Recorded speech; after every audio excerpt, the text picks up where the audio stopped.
Order, order, and welcome to this public session of the Science, Innovation and Technology Select Committee. And first, as is our practice nowadays, we are going to welcome this week's innovator, Sebastien Ourselin. Sebastien has been brought to us by George Freeman MP, so I'm going to ask George to introduce him. Thank you, Chair. Welcome, Sebastien. Folks, this is a very short introduction. Three things. Seb is on the front line of the Medtech sector in King's over the road. And what you're about to hear is a very interesting story and a development of well, I'll let him explain it, but this is a robotics syringe. And I wanted to flag three things. Firstly, Medtech, traditionally in life sciences, has been the poor relation. It's been all about drugs and therapeutics and discovery. When I entered the sector, Medtech was big boxes on the top of tables. Now it's the cutting edge of diagnosis, prevention, smart health, digital health, data. Secondly, King's is often the poor relation in London. Imperial and UCL tend to get a lot of the headlines. Seb is running a major new diagnostics and medtech innovation hub at King's. And thirdly, this is completely key to the Secretary of State's agenda for reforming the NHS. Fantastic. Thank you very much, George. Thank you very much, ladies and gentlemen, for giving the opportunity to present today. I'm Seb. I'm Professor of Healthcare Engineering. I've been working at King's over the last 7 years to build what we have named the St. Thomas Medtech Hubs that you can see here, which is right in front of your curtains, on the other side of the river, which is basically the largest concentration that we have in the UK of Medtech research facility embedded into an acute NHS trust, not only delivering R&D, but as well offering clinical services and transforming the life of many of our patients already on site and beyond. I want to start really to explain this through two exemplars. One which you have in your hand, which I will go into detail in a few minutes. I just wanted you just to picture in your mind how a surgical robot looks like for you. And I'm sure that if you think about surgical robotic, you will think about a very large piece of equipment of the like of a Da Vinci on the left of this slide, or these fantastic companies in the UK, which is now the largest medtech in Europe, Cambridge Medical Robotic. Those robots have very large footprint. They are used for general surgeries, and there are clearly a very huge push right now to get more of those surgical robotic on the market and for patients, because they do benefit to the accuracy and reduce the times of hospitalizations.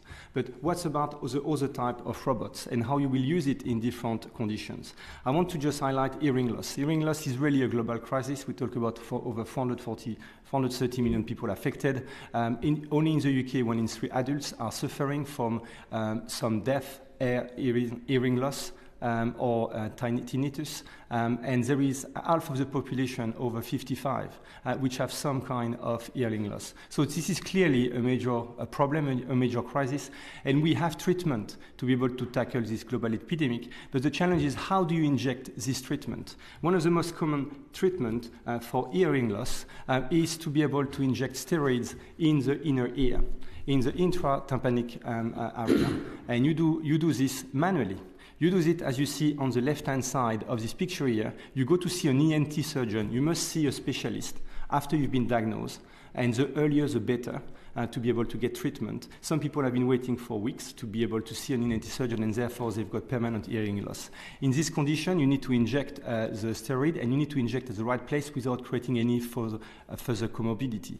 On the right-hand side, we're talking about the revolution of gene therapy for hereditary hearing loss. So we're talking about people who had congenital hearing loss and people who actually are not able to actually hear at all, unless for some of them they will have a cochlear implant. But there is other ways, which is to inject these drugs specifically in the cochlea. And to do this, so cell treatment, you need to be very precise. Two amazing advances has been happening over the last year, and that I'm presenting here. Those two companies are creating those stem cells. And the challenge is how do you demonstrate the accuracy, the efficacy?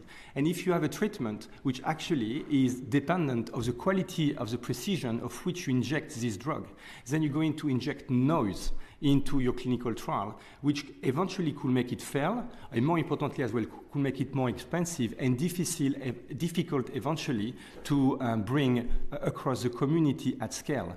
So the challenge of being able to bring this technology, this drug at the right place in the inner ear or in the cochlea is really a major challenge.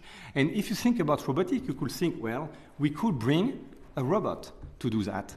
So that's how people have been looking at it. Those big robots exist. Why don't we bring them into this problem? Well, the challenge is really using a multi-million pound solutions for a very, I will say, tiny, confined area. So what's about developing a different type of robot? This is an area of what we call endoluminorobotic. And what you have in your hand is those green bits that you could consider as a smart trocar. And if you play with a syringe, what you will see is I can change with some of those bubbles you see in the inner ear. And by doing this, I can basically confine the syringe that I can put in it.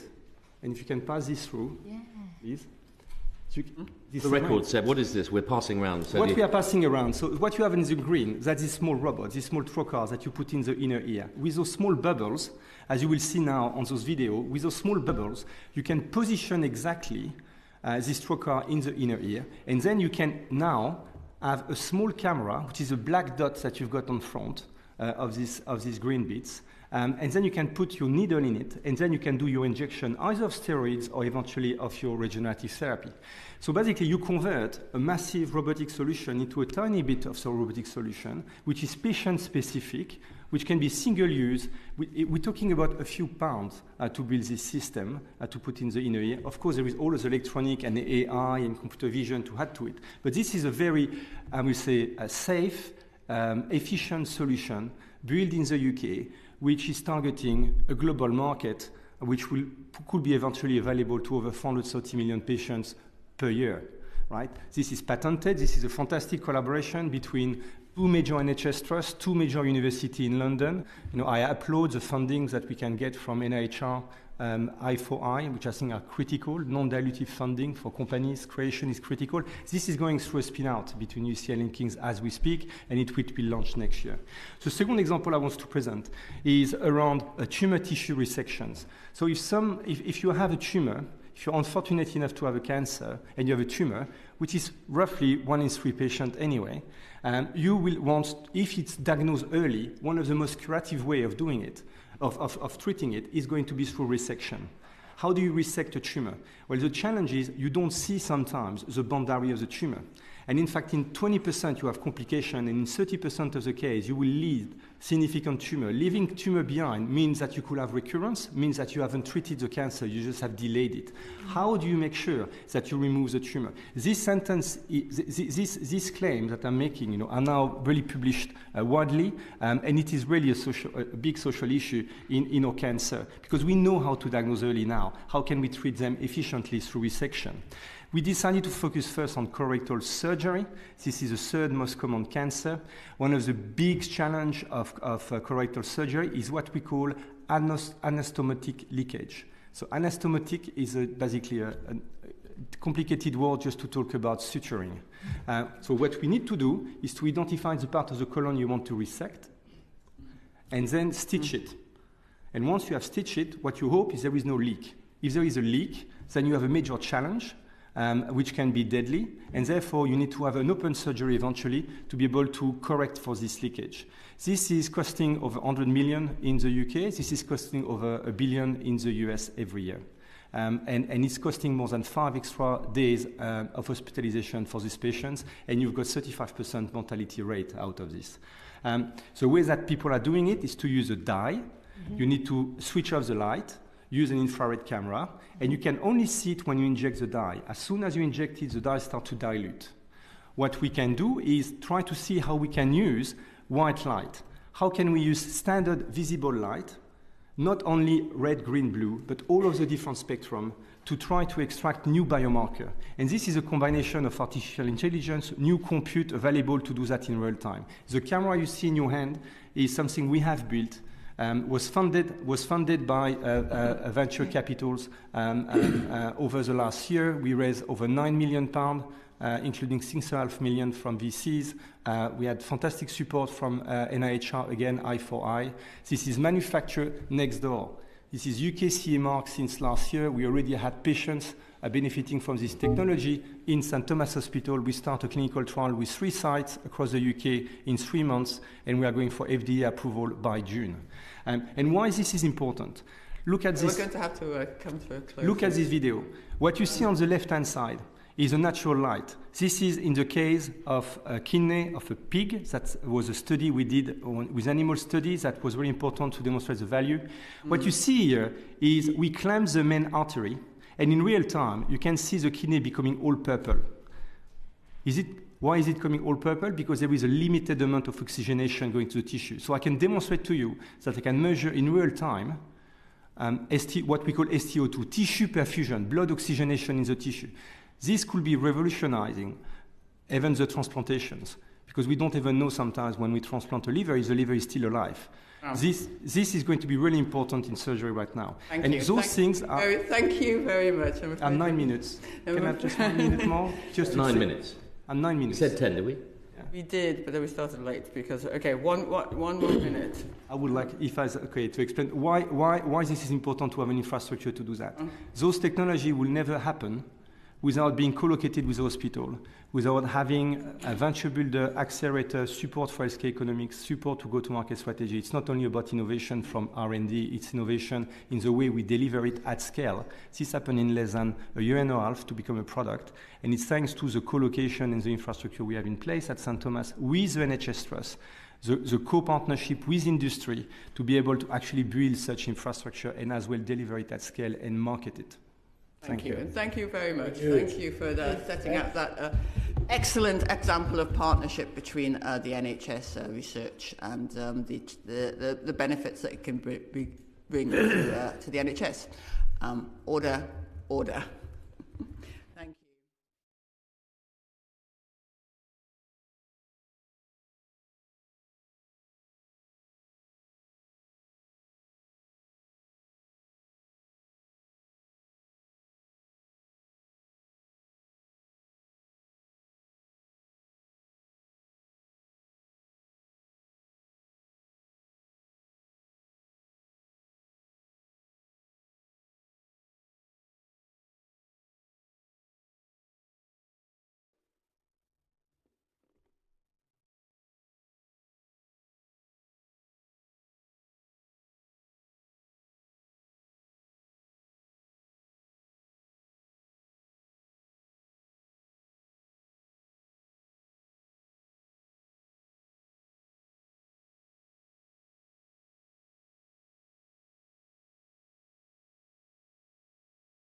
order and welcome to the first public session of the committee's inquiry into algorithms, social media and the summer riots. So we're here today to talk about algorithms used by social media platforms and search engines and how they can spread misinformation. Now, our inquiry was sparked in part by the riots of last summer, which followed the horrendous killing of 3 young girls in Southport on 29th July.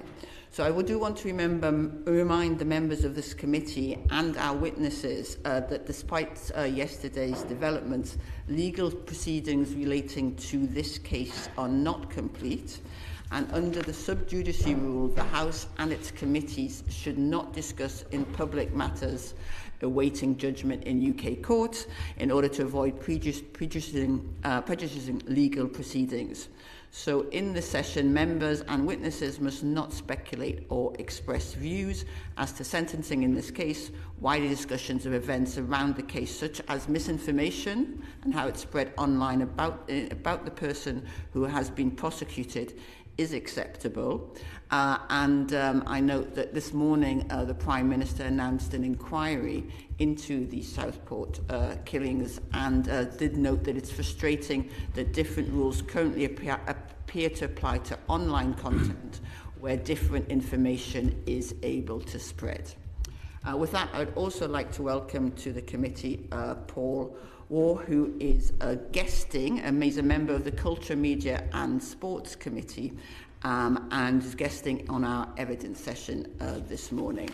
So let us welcome our first panel, which is made up of 3 witnesses. We have Kelly Chequer, the Councillor for in Sunderland City Council, Zara Mohammed, Secretary General of the Muslim Council of Britain, and Ravishaan Muthiah, Director of Communications at the Joint Council for the Welfare of Immigrants. And I have a question. I'd like to kick off by asking you each in turn to answer a question. We have very little time for this session, and it's such a large subject to discuss. So I'm going to ask you each to be brief in your responses, maximum of a minute. But my question is quite general. Can you sort of precise what you felt the impact of the summer 2024 unrest was on the communities that you represent? And specifically, and I'll start with you if you don't mind, Councillor Chequer, what intelligence did you have of what was happening on social media in order to help you to prepare for it? So we'll start with Councillor Chequer and then go to Ms. Mohammed and Mr. Muthiah. Thank you, Chair, and thank you for the opportunity to come and speak to you today.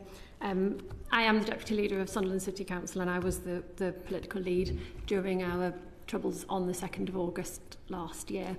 In terms of the impact on our communities, I don't think we can understate the impact on our communities, particularly our Muslim communities who were targeted throughout the violence, and including a specific attack on a mosque. The impact of that on our communities has been extreme, and I know that the communities are welcoming the work that's happening both locally and nationally to try and address that. But I think the emotions that people feel, particularly around the spread of the online information and the hate as an underlying cause for this, is something that is of extreme concern across all of the communities. In terms of the intelligence, Chair, as the acting leader of the council at the time and the police, we worked very, very closely together, and the police were in the same challenge that we were, in that we were getting a lot of misinformation and almost, we believe, intentionally false information via social media about planned unrest, including incorrect convening dates, times, venues, etc. So that meant that both the police and I had very little in terms of intelligence of how we could manage this situation, what the scale of it was going to be, what the intention of it was going to be, and therefore made it very challenging to police and manage that in our communities accordingly. Thank you very much. So it seems as if there was almost organised misinformation that you feel that you were suffering from. If I could turn to you, Ms. Mohammed. Chair, members of Parliament, thank you so much for having me. Zara, Mohammed, Secretary General. I was also leading and coordinating at the time. For us, there was 3 levels to this. In terms of impact, completely devastating. Nationally, Muslim communities were in collective fear, collective trauma, even if they were not in areas that were being attacked. As Councillor rightly said, they were receiving information that their mosque was going to be targeted. The second perspective we look at is how quickly the misinformation was able to attribute to very specific mosques in very specific localities. So it felt very real. They knew the names of the mosques, they knew the locations. Not even some Muslims knew where these mosques were. They were very organised in their time specificity. But also we were watching in live time, particularly on X, what was happening through other platforms. So there was, and the algorithms were boosting that, so you were seeing more of what you hate and also more of what was targeting you. So communities were now viewing in real time Hull, or the refugees being attacked, or cars being stopped, or mosques being arson attempts in Sunderland. So we were in contact, because we're in a massive network of associations and mosques, we are in real time contacting these institutions. Do you know if anything's happening? Are you okay? We spoke with Southport, we spoke with Sunderland, but we spoke to more or less every mosque impacted. And then the third side of this was around action and response. So there were figures like Tommy Robinson, for example, and others who were being boosted on the platform, and messages of what they were saying were then enticing others. So anytime we posted safety guidance, there would be a stream of hate on our comments and posts, me personally. So the point I was going to make, is that it made it challenging for us to locally support with the police and with other associations. So we put on lots of safety webinars, but where there were strong relationships with local communities and mosques, that was a lot more effective. But where there was weaknesses and gaps, and also smaller police forces that weren't well equipped to manage. And then finally, in an atmosphere of heightened fear and anxiety, people were really just very, very scared and did not know. So we in some ways were amplifying fear, even when we weren't trying to. Right, okay, it's an important point. Mr. Muthiah? Thank you to the committee for having me. So at the Joint Council for the Welfare of Immigrants, we represent migrants across the country, and whether it was people that were in accommodation that we represent, or people that were very near to asylum accommodations, these attacks totally devastated and traumatized our communities. I want to give one clear example of someone that was traumatized and tell you, her story. So one example is our client Alia. So she was afraid to leave her asylum accommodation during the riots. She's a former professional volleyball player who fled Iraq in May 2022 when she faced death threats, and she was detained for deportation to Rwanda in 2023. So she's someone who has a lot of trauma already, and she'd come to this country for safety. She's someone who's very vulnerable. She'd made multiple suicide attempts. And after the riots, she told us in her own words, "I'm so scared that this is going to happen to me. I cry every night. The Home Office didn't protect me. They didn't understand my situation. I came here to be safe, not belittled or threatened. It's not too much to ask." She said, "I think English people hate me." If we need any example of what these riots did to our communities, especially migrant communities, this is one. I think the environment that was created by politicians, by social media companies, by the police, the Home Office and the far right enabled these riots. And this is sort of one example of the traumatic impact that this violence had on our communities. The good news is Alia has now been granted refugee status, but on that journey she was re-traumatized on our shores. Right. And I think we really, as this committee, need to take a hard look at why that happened. In terms of the information, I echo what Zara said. I won't go into more detail because we don't have much time, but maybe later on. Thank you. That's a very powerful testimony. Thank you to all three of the witnesses. I'm now going to ask Alison to pose her question. You've touched on the role of the social media already, but can you expand on what you think the social media and private messaging platforms, particularly the latter, played in driving the unrest over the summer? It's to all of you, so we'll go along. Kelly. Thank you very much. And clearly, I'm particularly worried about the way that misinformation was circulated on closed platforms that we didn't have access to. We can easily see what happens on those open platforms, and therefore we're able to at least identify when there's misinformation, when things are spread on closed platforms, combating that and being able to challenge information that isn't true or isn't accurate becomes even more difficult. And along with our partners, we always try to encourage people to take their information from trusted sources, and that just becomes impossible in these situations. So closed systems and closed platforms are something that have been a major concern.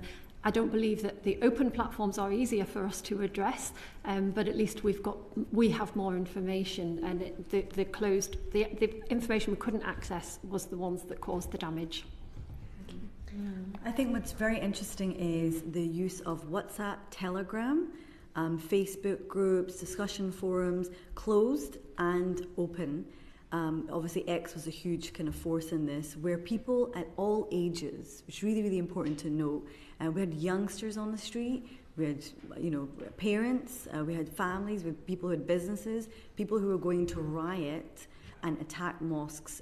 We've travelled to Belfast as well, so and we saw the kind of damage of it. But what we found was people were able to use Islamophobic material, racist materials, xenophobic, all the kind of anti-refugee. They were using slogans and passing that misinformation very quickly through platforms to instigate hate. Some of the colleagues, Imam in Liverpool, went and asked the rioters, "Why are you doing this?" None of them mentioned Southport.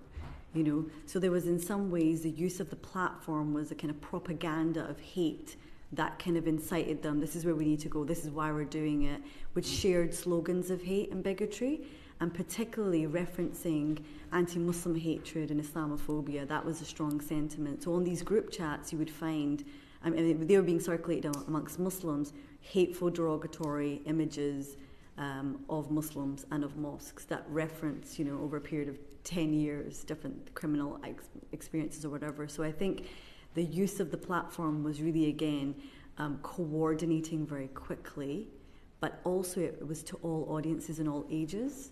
So that therefore shows it wasn't a very specific audience, but maybe ideologically driven or not, but they were sharing this information very quickly and very widely. I think it's, both Kelly and Zara have talked about the instant messaging, and I think I can shine a bit more of light on the social media platforms, because we had a lot of hate during the riots. So I think it's really clear that social media platforms enable the spread of anti-migrant rhetoric, racist sentiments, and it really emboldened those who have been radicalised by years of anti-migrant policies and rhetoric to then take to the streets. So I think it's really important as well for this committee to think about the algorithms which promoted engagement and content with the most impressions. So this led to these algorithms platforming posts which encouraged violence against migrant communities.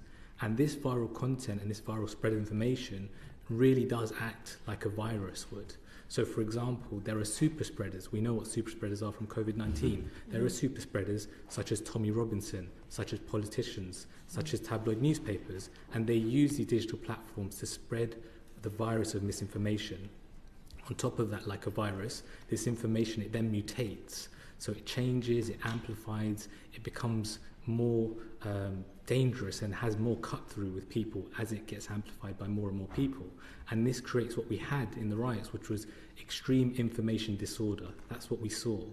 And we know that social media companies and search engines that rely on engagement and impressions to boost their own advertising revenue, they're less likely to moderate this high engagement content.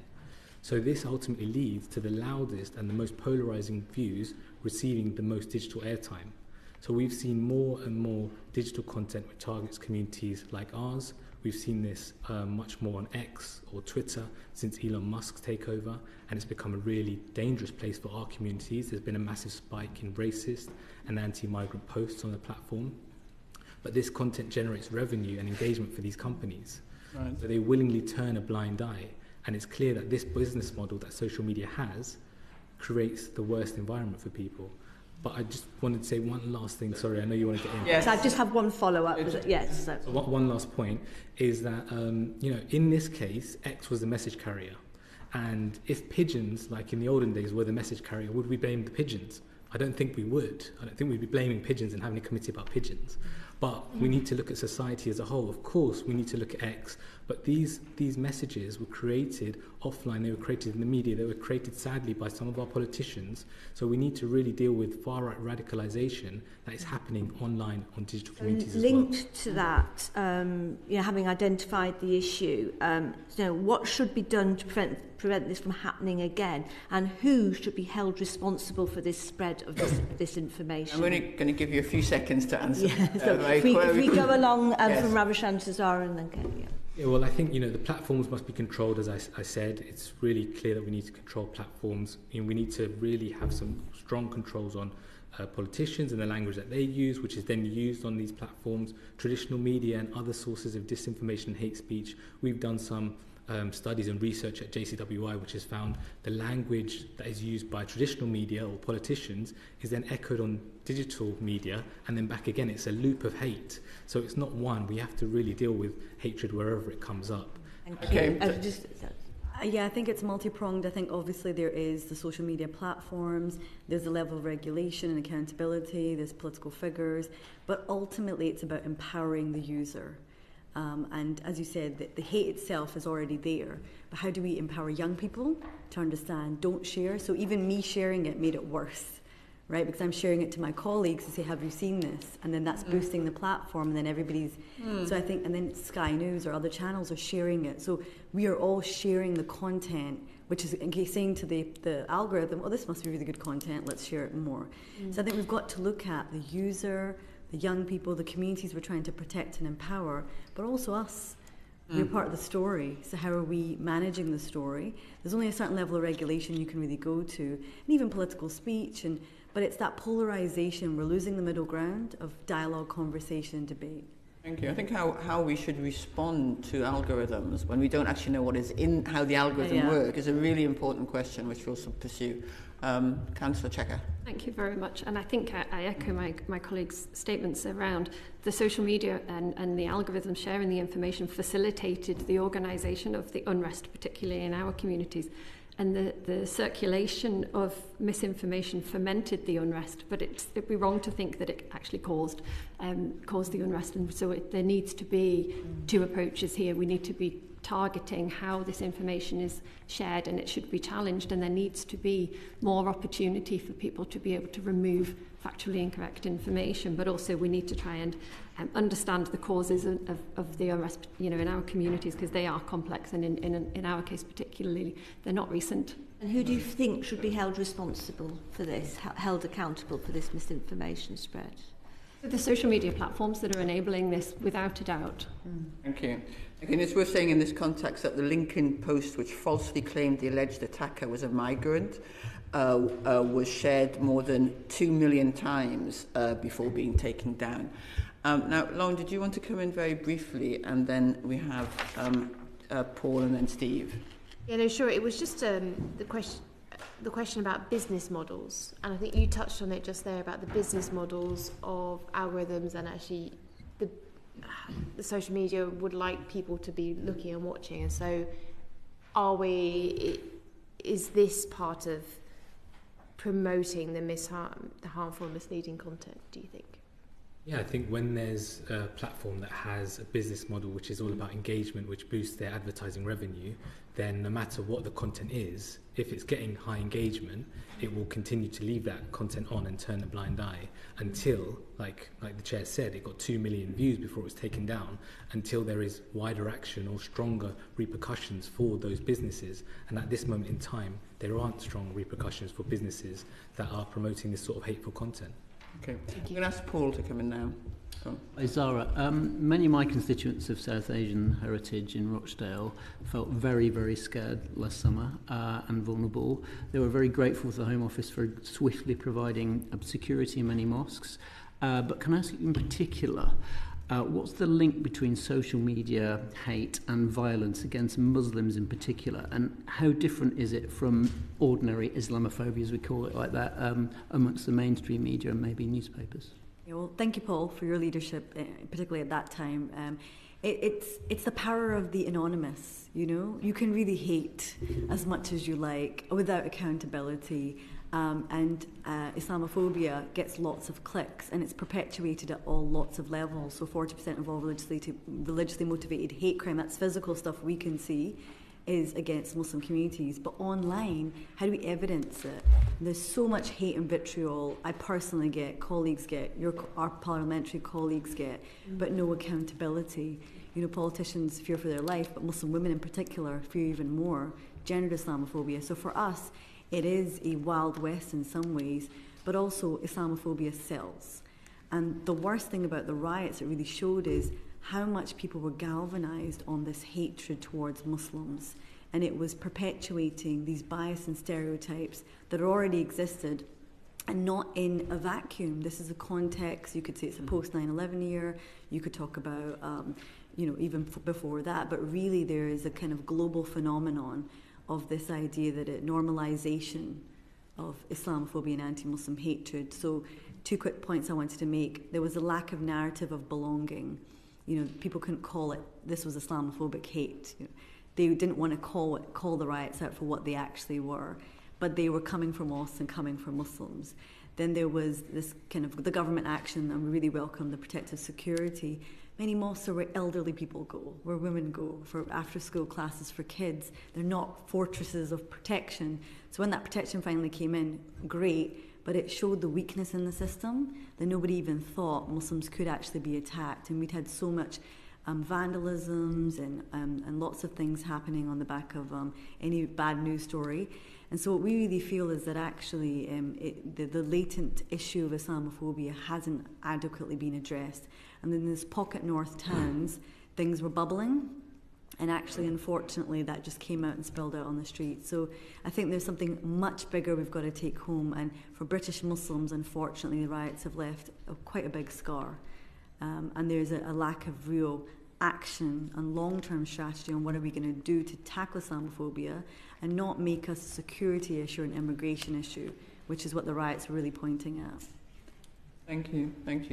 Steve, would you like to come in? Thank you. And to Ravishaan, it's a similar question, but to do with the migrant community in the UK. So what do you think are the patterns and the impacts between sort of social media, hate speech and violence there, but also looking to protections under the law? Do you think that protections, particularly under the sort of Online Safety Act, do they go far enough? Where is the line between sort of unlawful behaviour, unlawful sort of speech versus sort of harmful as well? Yeah. Well, I think there's a clear link between years of hate speech towards migrants and migrant communities and the violence we saw towards these same people in the riots in August 2024. And, while organisations like our own have seen this and known this, I think that those riots show clear evidence to all of us how dangerous this hate speech is to all of us and all of our communities. In terms of the question directly and what social media, how that affects people on the ground and how that moves from the digital space to the street space, we've done some recent studies and we found that on Facebook, the mere mention of immigration leads to many comments, many responses, and that can be generally a lot of hateful comments. So, for example, we found that there's a massive amount of mis- and disinformation on social media platforms about immigration, and that this is a leading contributor to the hate and intolerance towards migrants. And we've seen that the language of right-wing influencers, as I mentioned earlier, is parroted online, and then it's parroted back on the tabloid press. So, for example, some of the comments that we've seen are comments which talk about mass deportations, talking about people that come to our country as illegal invaders, as scroungers, as parasites. So these are some of the comments, just a few of the comments that come up. We've also seen a sharp rise in AI content across social media, and that's a massive worry, and I think something this committee should look at, because that has meant that there's been an ability for people to create false images that spread far and wide and really do convince many people but people of all persuasions on the internet that the image is correct. So without clearly defining AI content as AI generated, and without having clear checks on AI generated content, we're just going to see a proliferation of more of this content. So there's Are you asking for that content to be made illegal in some sense, or for the phrase such as alien invaders or parasites? Yeah, well, I think that isn't legal speech. Would you agree? I mean, this sort of speech shouldn't be allowed in society generally, I would say. You know, there's a certain level of hate speech that appears online that we wouldn't accept if it appeared on the street. There's a certain amount of discriminatory language, again, that appears online that we wouldn't accept. And I think the way that we deal with that speech online needs to be much firmer. So coming on to the second part of your question about the Online Safety Act, you know, we would say that at the moment, are migrants provided enough safety? The blunt answer is no. They're not providing enough safety online, nor are our communities. Is the Online Safety Act a good move in the right direction? Potentially, yes. But there's a difference between the Act and the enforcement of the Act. So what will Ofcom's role be with the Act? Will they be able to have greater restrictions on social media companies? At the moment, the context is quite worrying. Mark Zuckerberg is moving Facebook away from fact checkers. X has moved away from that. Our own Prime Minister has been attacked by the head of a social media company, and the social media companies in America are very close to the government, as we saw by the presidential inauguration yesterday. So it's a really worrying time. So I think there needs to be clear action from our government and from our politicians urgently. Could I just follow up very quickly on that before I move on to Kelly? You have quite a nuanced view, I think, rightly, about whether social media is just the newest incarnation of the mass media and previous, and about the interaction with society as well. And so, do you think is it more important to regulate social media kind of content, or is it more important, or as important, to sort of work with communities in the UK around around language generally and around acceptance? I think we have to do both at the same time. If we're to tackle racism or anti-migrant hatred, we have to both tackle it online and we have to tackle it in the general public via traditional media and any other ways. I think if we close one angle, which is the digital, it will just appear somewhere else. So we have to do it everywhere. Need to move on. Steve. Thank you. And then Kelly, just from a local government perspective, how well do you think you are equipped and local authorities are equipped to sort of deal with, deal with online misinformation, disinformation, given that often you will be at the forefront of dealing with this first and foremost as you see it coming? Thank you very much, and I echo my colleagues' comments about the concerning nature of this and the challenges that were posed both nationally and locally. Within local government, we have no more powers than any other individual to get content removed from an online platform. So that in itself presents a real challenge, and our ask is that local governments are given more power to enable us to counter, to challenge, to remove misinformation and harmful content when it appears online. I'd also like to see us being able to work with communities. Things like the Online Safety Act are very welcome, but like my colleagues have said, it's the enforcement of all of these things at both a national and a local level that we have those concerns around, and those powers need to be there to enable us to challenge these things promptly, and also to ensure that our communities are engaged and kept up to date with these things, so that these things, because often it is our communities that hear about these things first, they can be a very useful source of information, and we should be welcoming that. Thank you. We're running late, so just a couple Thanks, of Chair. minutes. Yes, a question to all three of you, but let's be brief as possible because of the time constraints. Specifically, were you satisfied with the government's response to social media around the unrest last summer? Maybe we'll start with Kelly this time. In the government's response to social media was very difficult, and I think they felt the same frustrations that we did. I was very satisfied with the government's response to the unrest and to their support for us as a city. We had excellent support both throughout the entire scenario, but they were in no better position than we were to be able to challenge the social media and clearly weren't able to act to help us to prevent the violence that we saw in Sunderland on the 2nd of August. Thanks, Kelly. Thank you. Well, in brief, no. It was, I don't know what the response was, if I'm honest. I think narrative is really important. So obviously there was the justice deterrent, which we saw, and that had to be done physically, but online, it was very hostile, very Islamophobic. The dehumanization of Muslims was carrying on, and groups were allowed to very, very quickly organize. The police didn't know if it was real or not real. And I think there were so many weaknesses around the chain, and in live time, communities, Muslim communities in particular, are watching and saying, why isn't anybody doing anything about this? So I think there was some really, really big shortcomings, and the government was very unprepared, but also where is that team that really knows, even in policing, who's responsible for making sure when communities are at risk as they were in live time, able to respond, and most of those police forces were very small. Yeah. You know, and what could they really do? So yeah, I think that's something that's a huge area that needs to be tackled. Thanks, Zara. Ravishaan. From our perspective and the perspective of our communities, it's really impossible to be satisfied with the government's response to the social media activity which led to the riots in August 2024. The damage both physically and emotionally to our communities was exacerbated by the government's inaction. In fact, you know, the government's response to social media activity which caused the summer 24 riots were utterly woeful, and we would even say it verges on a dereliction of duty to the communities we serve. You know, it felt to many of us and the migrant communities we serve that the government sat by and allowed the violence to intensify day on day. Many were practically begging for support from the government as our safety was put at risk. The statements were slow, and how can it be possible that the riots rumbled on for so many days? So I don't think you need me to say that it was a failure. The evidence speaks for itself. And social media activity that started the fire, which led to the riots, and the large accounts which spread the mis and disinformation were allowed to continue spreading this hate speech and incite violence throughout the far-right riots. So there was no meaningful social media enforcement against this hate speech. Thank you. Thank you all very much for your candour.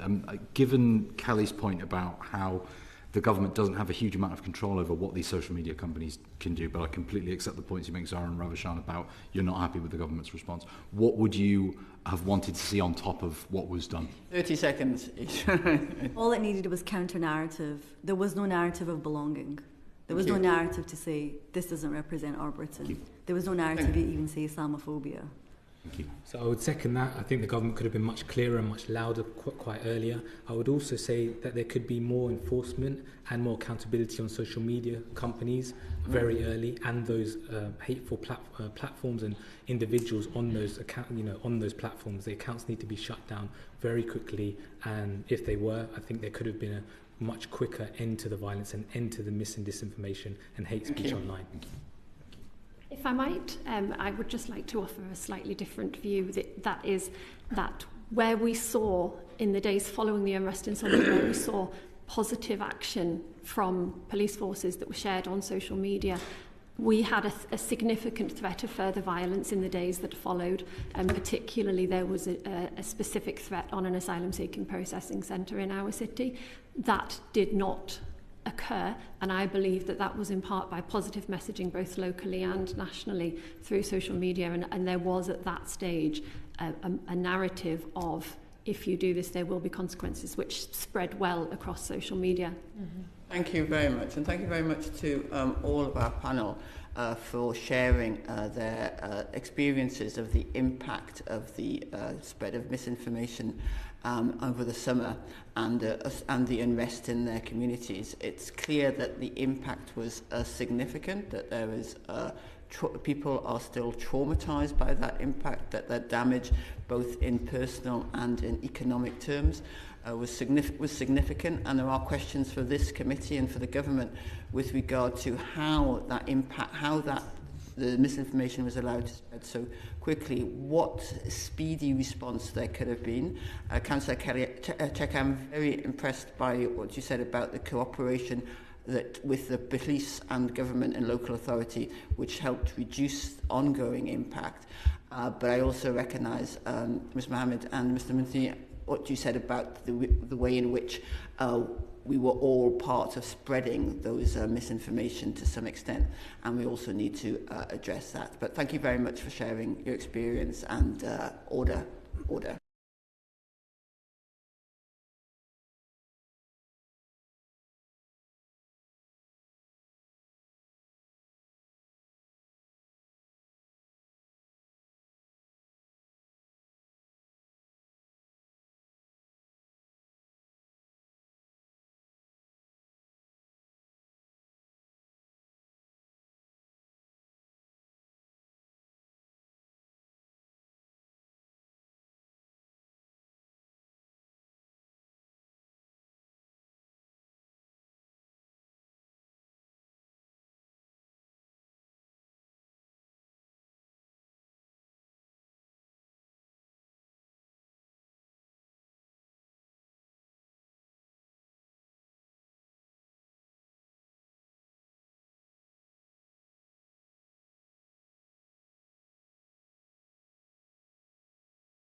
Order. And welcome to our second panel in this morning's session on algorithms, social media and the summer riots. Now, earlier we heard from representatives of those impacted by the summer unrest. Now we are welcome a panel of experts in some of the reasons and of how the misinformation spread and what the challenges are in addressing it. And I'm going to again start by addressing a question to all the panel. So I'll just briefly introduce them. We have Imran Ahmed, who is the CEO for the Centre for Countering Digital Hate. We have Dr. Joe Whittaker, who is a lecturer at the School of Social Science Cyber Threats Research Centre at Swansea University. And joining us exceptionally early from the United States, we have Mariana Spring, who is the disinformation and social media correspondent of the BBC. Now, as I said, we heard earlier from the profound impact that the unrest over the summer had on communities in this country. What I would like each of you to say to me as briefly as possible, we have a lot of interest, obviously, in this subject, but is to answer the question: how far do the business models of social media platforms promote the spread of harmful or misleading content, and as specifically as you can, in a short period of time, how they do that, how they promote that spread? And I'm going to ask Mr. Ahmed, and then Ms. Spring, and then Dr. Whittaker. So, Mr. Ahmed, can I start with you? Good morning, panel. My name's Imran Ahmed. I'm founder and CEO of the Centre for Countering Digital Hate. Just by way of background, CCDH was set up because the fundamental physics of how information is shared in our society, in how we negotiate our social mores, are... So that should help you to answer the question. Great. Yeah, our values and even how we negotiate the corpus of information that we call facts has shifted to online spaces. Looking at the unrest this summer, it was both profoundly shocking but predictable and unsurprising, in that an incident in which violence was inculcated through the spread of disinformation, acute disinformation, was both an entirely predictable feature of the design of social media platforms, which aren't designed to be spaces in which free speech occurs. They're not designed to be spaces in which we find information that's good information, we find out the truth. They're designed to be spaces in which we spend as much time as possible in order to keep watching adverts. Truth is a really bad business model for social media platforms. Right. So could you think about how the business model of social media platforms promotes the spread of harmful or misleading content? I'm coming to that. And we don't have very much time. For example, if you went onto a social media platform and you found the truth immediately, you'd go off and do something else. So what they want to do is instead provide as broad an array of information as possible, prioritizing that which is the most emotionally engaging, that which is most predictably would lead you to respond or to spend more time trying to work out what truth there is to it. There is actually an incentive for them to pick the most engaging content. And there is also evidence provided by Mark Zuckerberg himself. So Zuckerberg a few years ago presented a chart that showed, and this I think is absolutely crucial, it cuts to the absolute core of how these platforms are designed. On the x-axis, he'd done how violative the content is, so how close it is to breaking the rules of that platform. On the y-axis, he'd plotted the engagement levels. So what you find is that it's a very flat line on engagement for low violative content, medium violative content, right as you get to the cusp of being violative. So breaking the rules of that platform, and then it shoots up with an exponential curve.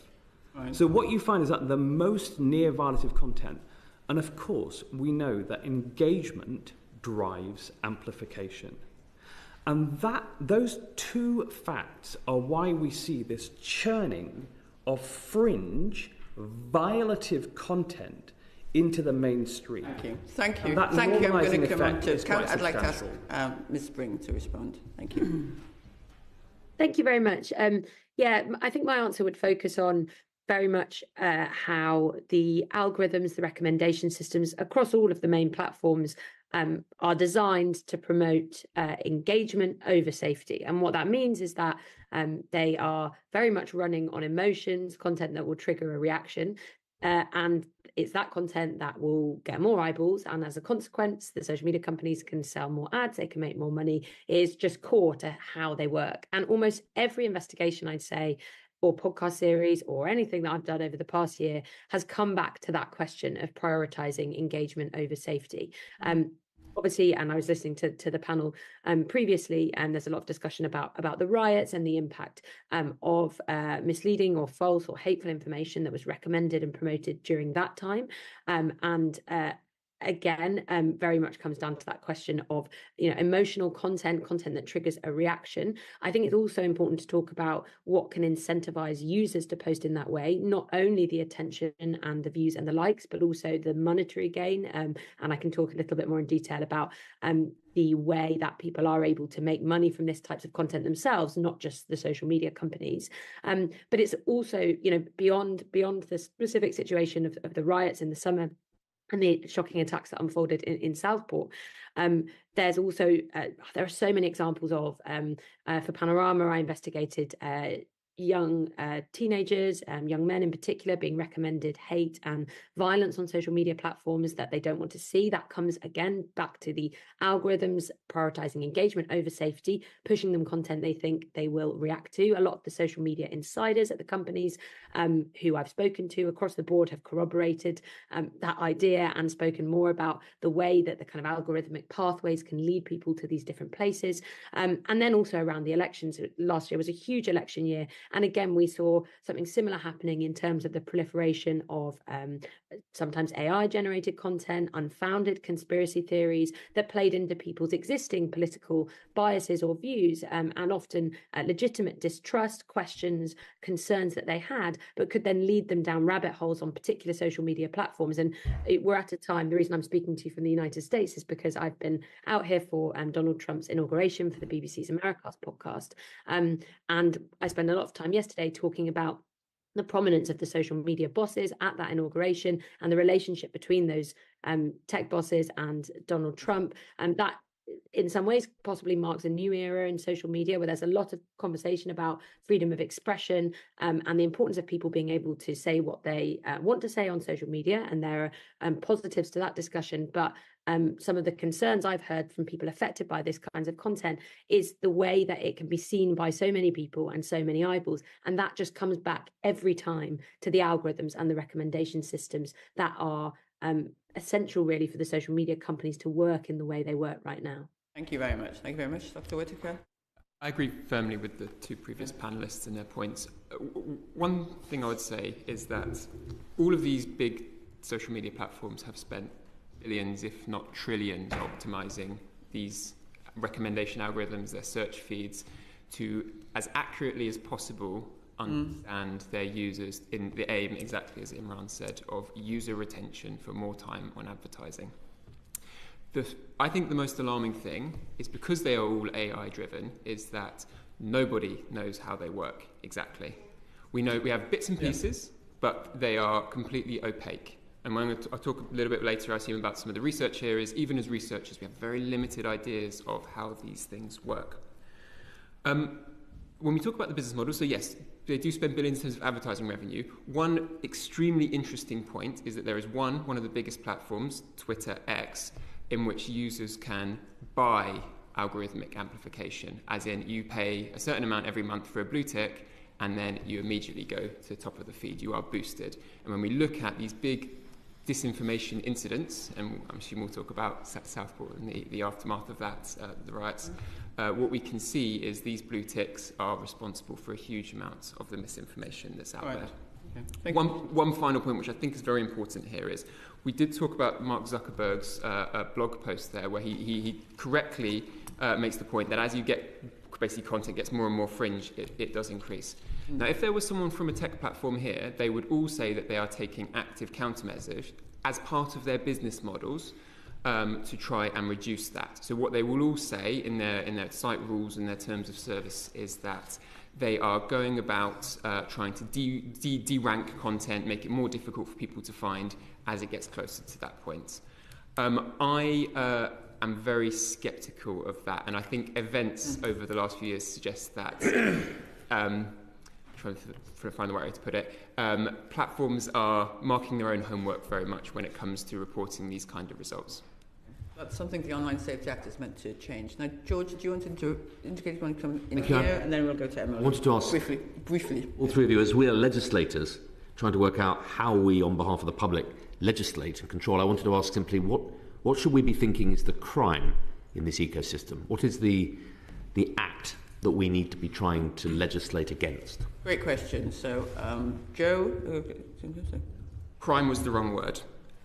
The best part of the Online Safety Act is that it's what's called a systems and processes piece of legislation. It is about making sure that platforms are compliant with a certain set of rules. And in the case of the UK and the Online Safety Act, it's a very sharp divide between legal and illegal content, at least as far as adults are concerned. Children are their own measure.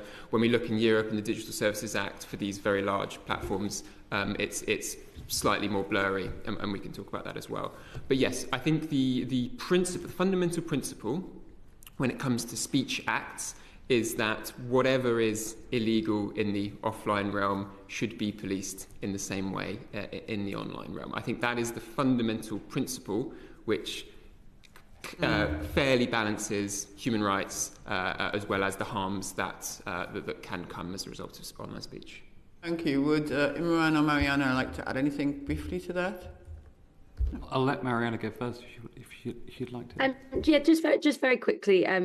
I think the key really is to focus, just as was being said there, on the real world consequences of this. I always kind of caveat these answers with, I'm an investigative reporter, I'm not a campaigner, so lots of my job is about exposing the problems rather than coming up with the solutions necessarily. But what I think is really crucial is that people are listening to the people who are being harmed and affected by disinformation, hate, other kinds of content on social media, whether it's teenagers or whether it's people all across the country, across the world who are affected and feel like they're not being listened to. And for me, as a journalist, it's about accountability for the social media companies, about transparency, about feeling as though when you send them a right of reply email, you are able to get some kind of answers as to what they're doing and what's going on. I think a lot of the questions for me around the Online Safety Act come down to that. Great, thank you. So shortly after the riots, we convened, CCDH convened a roundtable from DCIT, Home Office, Ofcom, the British advertising industry, the ISBAR, their representative body, the Met Police Counter-Terrorism Command, the anti-Semitism campaigners and Islamophobia campaigners. And we looked at what powers do we already have prior to the Online Safety Act? What powers will we have under the Online Safety Act? And then we did a gap analysis on what powers would we need in future. There are 5 recommendations we have. First one is to reintroduce the misinformation risk assessment and reporting requirements in the OSA. That could be done through a statutory instrument. The second was to increase the capacity to identify emerging harms by giving us better access to data. Now, look, one of my great frustrations with the Online Safety Act was, in fact, we don't have any transparency requirements under the Online Safety Act. They've been introduced through the Data Act subsequently, and those powers need to be enhanced further. It still is one of the weakest regimes when it comes to transparency of the algorithm, of the enforcement mechanisms, and of the advertising, which are the three crucial components to how these models work. The third is to have a crisis response mechanism for the regulator. The fourth is to close the loophole for small, high-risk platforms, which the Secretary of State has refused to do. And finally, to address the advertising and commercial incentives. Every single advertiser I've ever spoken to is outraged to know that they are essentially funding content that leads to riots in the UK. They want more transparency and control over the way that their adverts reward certain types of content. Thank and you. actually, by helping them to do that, we can help ourselves too. Thank you, Imran. That's very, very important points to, I think, address some of the questions which are coming. But now I'm going to ask Emily to... So firstly, Chair, I'd like to just ask Mariana, just this understanding between when it goes, misinformation goes from being online portals into mainstream media, and what is the responsibility of the mainstream media not to give air and credence to the misinformation, and we saw this in Southport where mainstream media news sites were picking up from social media platforms targets of certain mosques that didn't end up being targets. So what is the role in mainstream media not to give air and credence to some of the misinformation online? Thank you very much. The best way of me answering this question really is focusing on my own experience and the journalism that I do. So when it comes to covering mis and disinformation that's spreading on social media, there are two principles that I stick to in the reporting that I do. The first is understanding how viral or prevalent a piece of mis or disinformation is. Is it reaching tens of thousands, hundreds of thousands, millions of people, and therefore has it crossed the threshold of us needing to understand the impact it's had, because a really significant number of people have been reached or recommended or exposed to that bit of disinformation. The second thing is that I always assess is the real world consequences of that. So has that specific bit of disinformation or misinformation led to violence, or has it contributed to harming an individual or a group of people? And when either of those lines are crossed, I think it's really important that we look at and investigate what's happened. I think it's also important to think about how we do that and the approach that we take. So as I've mentioned in the kind of previous answer, focus a lot on the real world consequences of this and really kind of understanding who's affected and harmed, but then also how this has happened. So helping the audiences at the BBC, whether that's across podcasts or online or Mariana, TV. that wasn't my question. My question was, what is the responsibility of mainstream media to fact check before they spread the misinformation further, as we saw during the riots?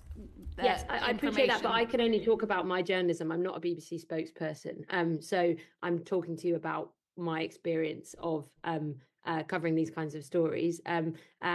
As ever, and I'm sure that everyone sitting in this room agree, it's really important that the media across the board get stuff right, and that they get the facts right, that they carry out all the necessary journalistic checks, whether that's speaking to people on the ground, speaking to the relevant sources and experts and everyone else about what's going on.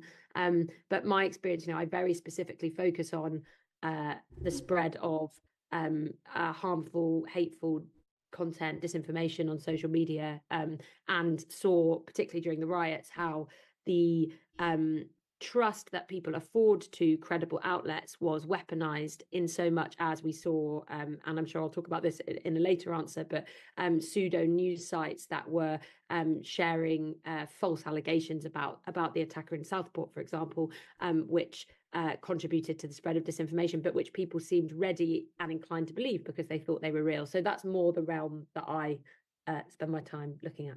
Thank you, Marianne. I appreciate you're not a BBC spokesperson. I do, Chair, think this is an issue that we do need to pick up in it, because that is, as we keep hearing from witnesses, one of the things that happened during the riots, and essentially it gave credence to the misinformation that was online. So I have a question probably for Joe and Imran here. So all countries have some kind of, governments have some kind of disinformation monitoring or networks or stuff. I'd like to understand what you think of the UK's government efforts around this. How does it compare to a country like the US in terms of how government is monitoring and taking action on disinformation on online platforms? Sure. I mean, the US is an interesting comparison because, but I mean, it's almost every other country, I would say, that we are not doing all that much. I mean, it's as I alluded to in the previous answer, the UK's approach in terms of legislation has been to demarcate very clearly the difference between legal and illegal, and I think there's actually a lot of value in that. It just leads to some unpleasant consequences. Obviously, when we talk about these sorts of things in the US, there is absolutely no attempt whatsoever to stem any kind of speech except very, very immediate violent speech and all of the usual sorts of things like libel. But the First Amendment provides a huge amount more protection. And more importantly as well, I think when I speak to American colleagues, particularly in the US government, they also tend to take a kind of a more philosophical view of don't try and change other people's minds about stuff. So compared to America, we were actually doing a decent amount, but I think if we were to look eastwards to Europe and look at what the Digital Services Act is doing and the way that is seeking to counter disinformation on the very large platforms at least, it's considerably less. And we can see, for example, the incident in Romania with the election and the European Commission invoking the Digital Services Act to seize data from TikTok and things like that, that there is real legislative things that are being done as a result. So we are clearly doing less than the European Union, although that obviously comes with issues around free speech as well. I mean, no government's doing it well, and all governments are to some extent reliant upon civil society and organisations like mine and ours to provide them with data and insight into what's happening on those platforms, and our ability to generate that data has been limited. Let me give two examples from the last year of why it's so difficult to get the data. One is we produced a report on X a year and a half ago which showed a rise in the prevalence of hate speech on that platform after Elon Musk took over. He subsequently sued us, not for defamation, not for being wrong, but for the act of doing research itself. Now, we won that case in California earlier last year.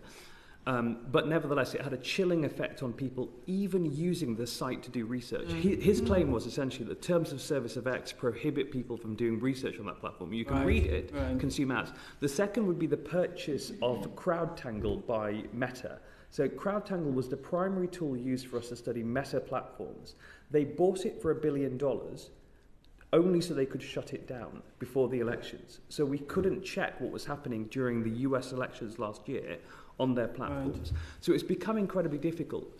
The US does have quite a sophisticated apparatus for the studying of overseas disinformation networks. So the GEC, for example, which is situated in the State Department, is a relatively sophisticated outfit. We have worked with the UK government's CDU, the Counter-Disinformation Unit. I've spoken to colleagues from the Home Office and other spaces in their Counter-Disinformation Unit. They are woefully underfunded. And the reliance on civil society is becoming difficult because there is a war being waged by the platforms themselves on civil society, and CCDH at the forefront of that, which is seeking to defund and close the spaces available for us to both research and communicate our evidence. Okay, those are very important points. Thank you for that. And I think that the monitoring of misinformation, as Emily raises, is an important point.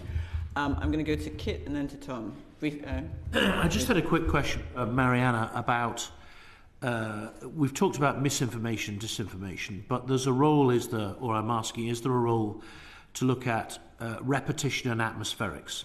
So, for example, if you look back at the 2011 riots, and now particularly on something like X, the repeated exposure, often to the same incident from different angles or different perspectives, can give the impression that it's much more long-standing or much more severe than it actually is. I mean, certainly in the 2011 riots, the role of 24-hour rolling news repeatedly showing the same footage of buildings burning in Croydon contributed to a wider sense of, or a wider kind of contagion across London. And, you know, if you are repeatedly exposed to violent incidents on X, for example, you get the impression that it's happening all the time everywhere.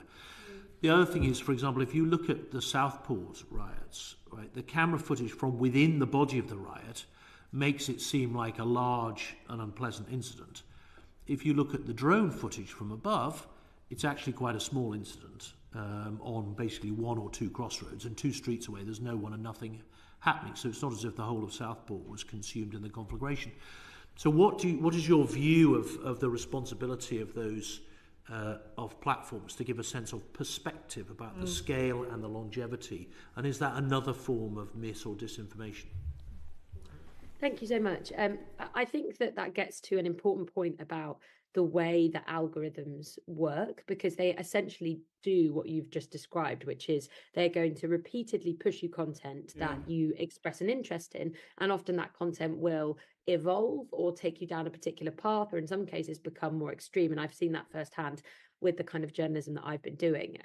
I run I have many old iPhones that I run called the Undercover Voters. I ran them around the UK election and in relation to the US election as well. So they're fictional characters I created based on data. They're private, they don't have any friends, but they have social media profiles across all the main sites. And what they've allowed me to do is to test and see what kinds of content different types of users are being recommended by the algorithms based on their preferences, their location, the kinds of content they show an interest in, their behavior, and so on and so forth. The reason I have to do that is because of the absence of information that is shared with us by the social media platforms. It's the only way of being able really to interrogate what people are being pushed. And what I've found from running those accounts over the course of the past year, or the American ones I've been running for longer, is what you describe, which is around particular issues. You come to see how a user will be recommended the same set of accounts, for example, on a site,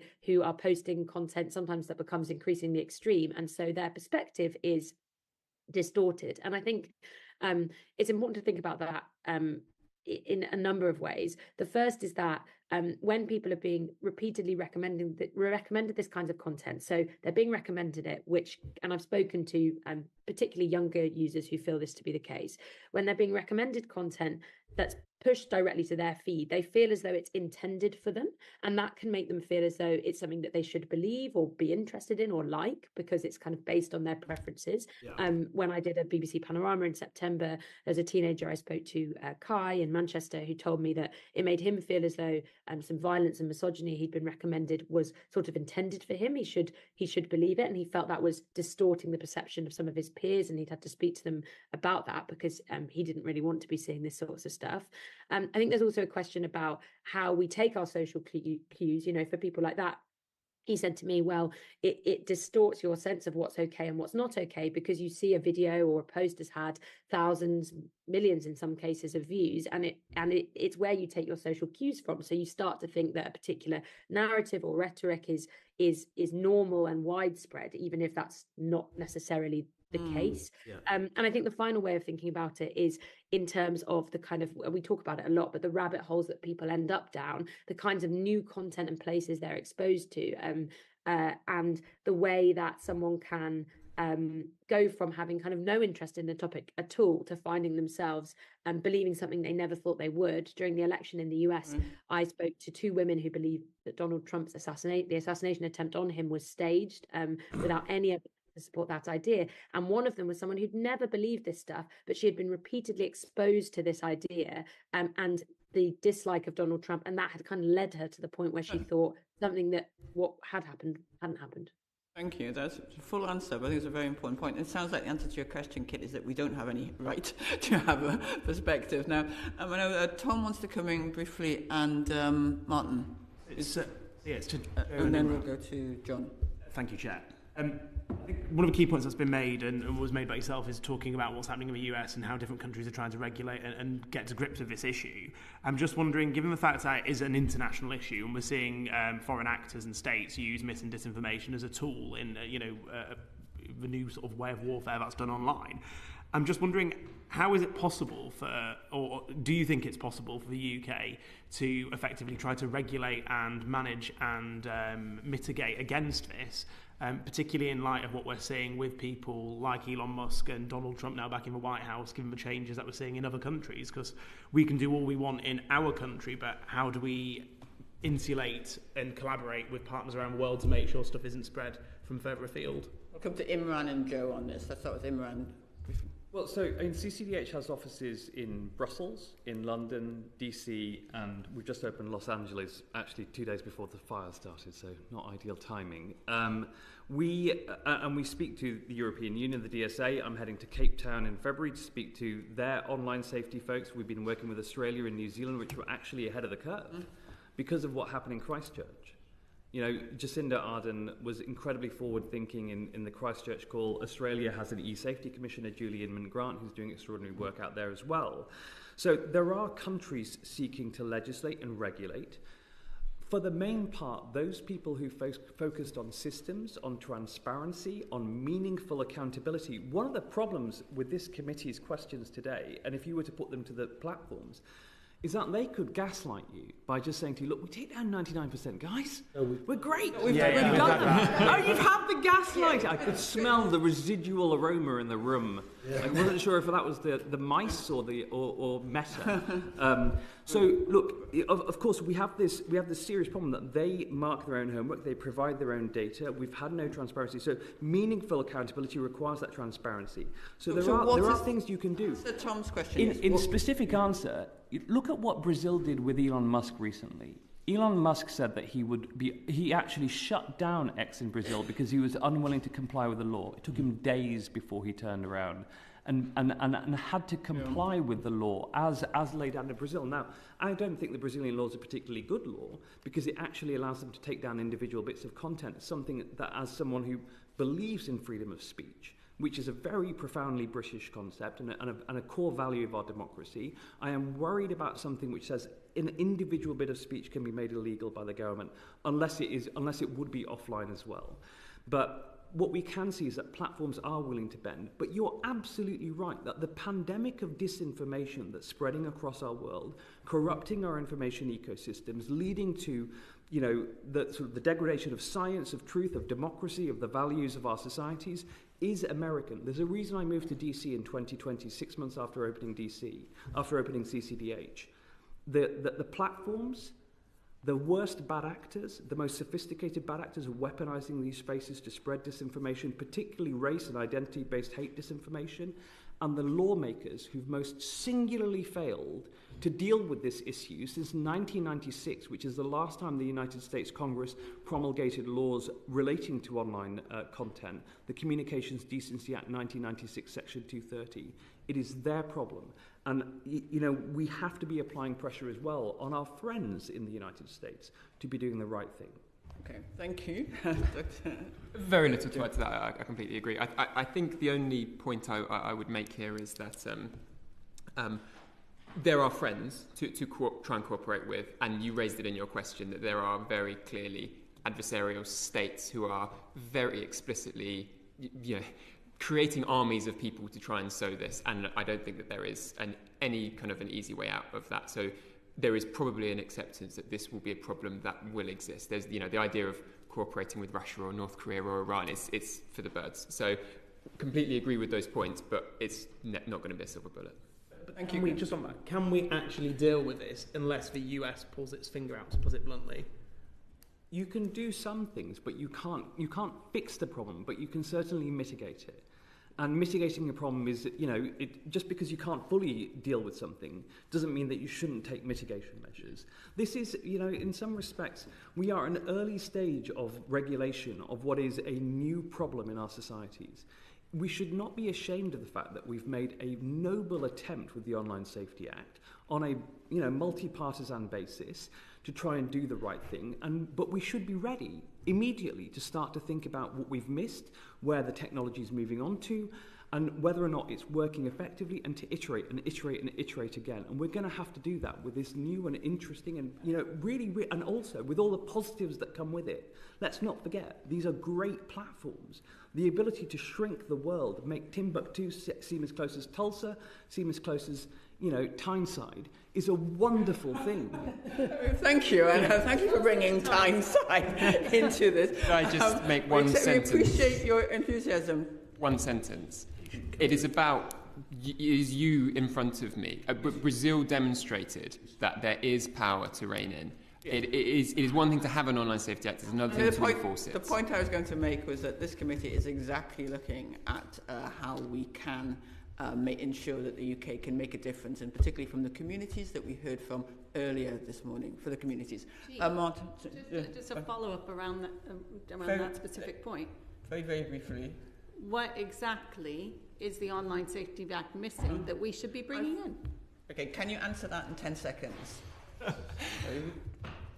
In 10 seconds, what the online I safety... think Imran did answer that earlier, effectively, yes, you did. Do you have something to add? Yeah. I think my views will probably come up later. I think move on, so feel free. Thank you. We've talked an awful lot about the business model of these platforms causing the behaviour that we're trying to examine. It's always a good rule, I find, to think about follow the money. Mr. Ahmed, you're the first person to talk about the advertisers, which I find slightly strange that no one has yet actually identified the behaviour of the paymasters in terms of actually funding this behaviour of the platforms. Is there anything we should be looking at in terms of either giving the advertisers more control over the way their adverts are placed, or indeed making them responsible for what they are funding? And is there any evidence that events like the riots actually make money for the people who are advertising? Let me speak to the first bit, which is whether or not advertisers are happy about the situation. Absolutely not. So we work with the ISBA, which is the UK Advertising Industries lobbying body, and they are emphatic that they want to reduce the prevalence of advertising on malignant content, on hate content, on disinformation, on the sort of stuff that led to Southport. We were working with the Global Alliance for Responsible Marketing, which was a sub-unit of the World Federation of Advertisers based in New York, which was building assessments of what sort of content they would allow their ads to appear next to.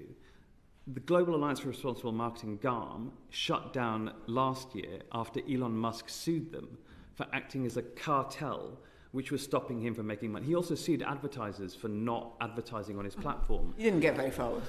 It's like advertising someone, so it's like suing someone for not being your mate. People have the right to decide. In fact, bizarrely, the First Amendment right is with the advertiser to decide freedom of association is protected by the First Amendment. So, look, yes, absolutely they want. What we could do is open up the transparency on advertising. Advertisers at the moment don't know where their adverts appear. If there was an open database of what content was monetized by whom, we'd have more clarity and we'd have more accountability moments. Civil society, and you could ask a question to Nike, for example, in our last report. The last report that we did was actually on eating disorder content on YouTube. We found adverts for Nike appearing on content encouraging young girls to go on a 500 calorie a day diet, which will kill them over time.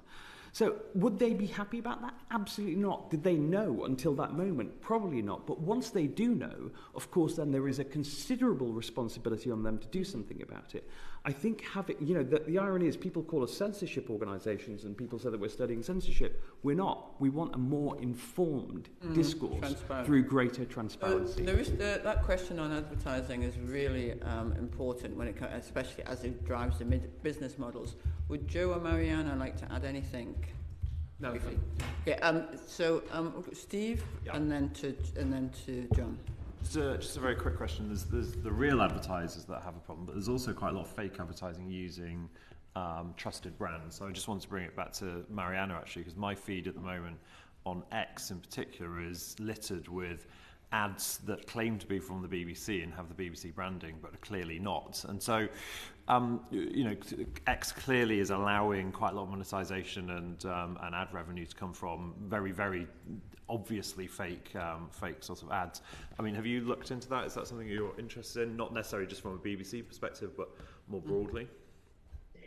Yes, and I think actually it highlights something which we should be talking about, which is not just about the advertisers, which obviously is an important conversation about how this kind of content or how the platforms themselves are funded, but actually also why do people make that kind of content you're describing? Well, because it will get eyeballs, it will get clicks, and as a consequence, they often are able to make money from that. And a lot of that comes down to the way that the social media platforms have often offered incentives for creators, influencers, and they've allowed people to be able to make money. In some cases, that's been a positive thing, and we've seen how people have been able to build kind of entire careers on the basis of their content.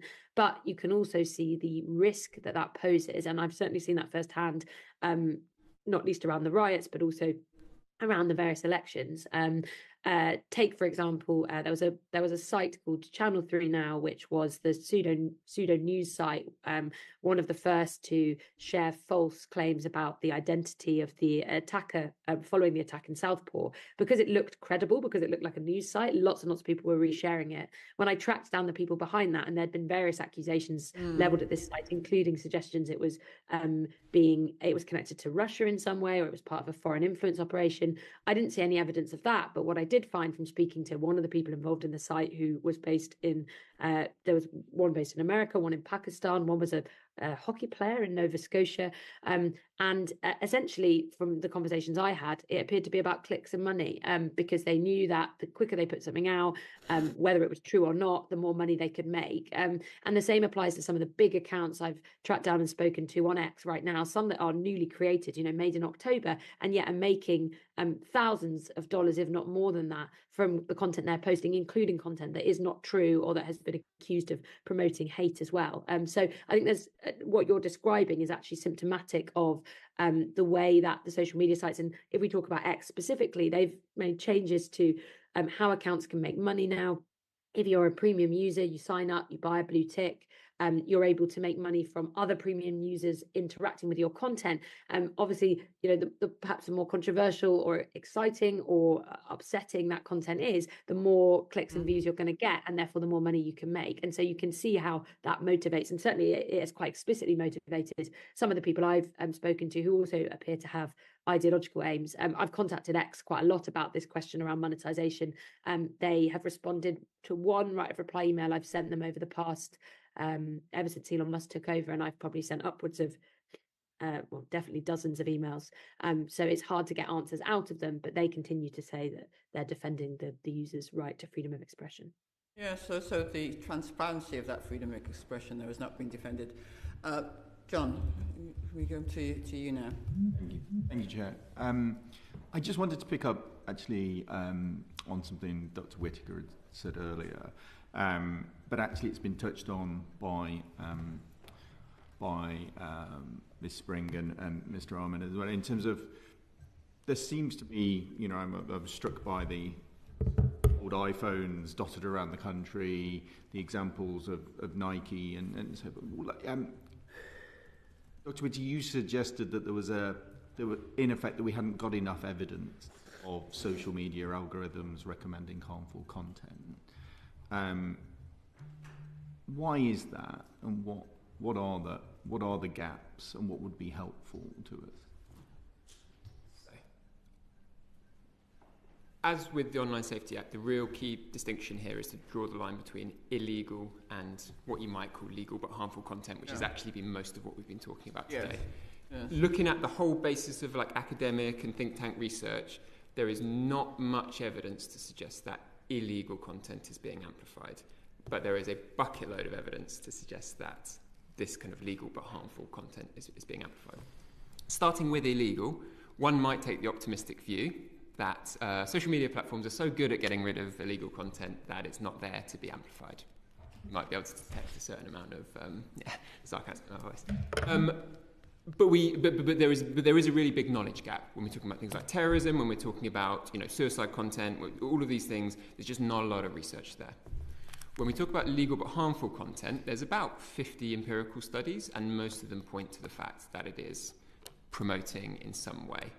However, my comments earlier are that there are some really big gaps that limit my ability as a researcher and all other researchers to do this. You've heard one already. Social media platforms have made it as difficult as possible for us to understand, for us to research internally. There's also, that basically means that almost every single study looks at YouTube, because for years YouTube had it's a bit technical, but had an API that means you can log on and look at these things. There's also a whole host of other issues. Almost every study is done in the English language. It's good when we're talking about the UK context, but when we're talking about, for example, genocide in Myanmar, and the things that the Facebook whistleblower evidence spoke about, well, guess what? It turned out there was only, I think, 2 or 3 Bama speakers doing content moderation on Facebook. So then when we talk about how things might be amplified and the ability to stem that flow when it becomes a problem. So English language, another big problem as well.